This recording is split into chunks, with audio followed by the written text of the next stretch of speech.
with you one of my favorite recipes for keeping it healthy and fresh this New Year's.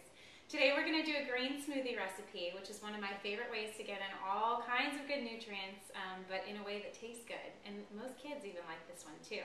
So instead of using yogurt as a base or some juice as an extra sweetener or anything even like ice cream that sometimes goes in smoothies, we're going to keep it really healthy and clean.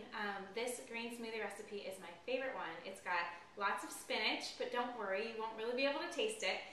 We have half an avocado, half a banana, and some frozen blueberries. And all we're going to do is throw everything in a blender, mix up with some ice and water. There's no need for milk or yogurt or juice or anything else.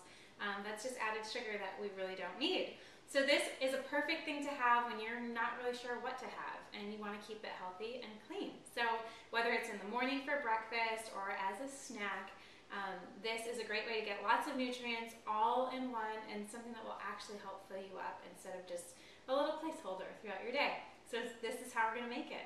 Okay, so there's a little bit of a technique to doing this, if you will. So the first ingredient is going to be about half a cup of blueberries. You don't need to measure it, but I don't really measure it. It's probably about a quarter of a bag, about this size. And this is what's going to give it like the sweetness to it. And if you're making this for kids, you can put a little bit more of the berries in just to give it a little bit more fruit. And we're going to do half a banana. So this gives it kind of the creamy texture and flavor. And then what also gives this creamy texture flavor is avocado, which I know you're probably thinking sounds weird in a smoothie, but it's really good for you. Good healthy fats for your skin and for your nails and for inflammation, but also helps to actually keep you full. So fat is not a bad thing, especially when it kind of naturally occurs this way, like avocados do.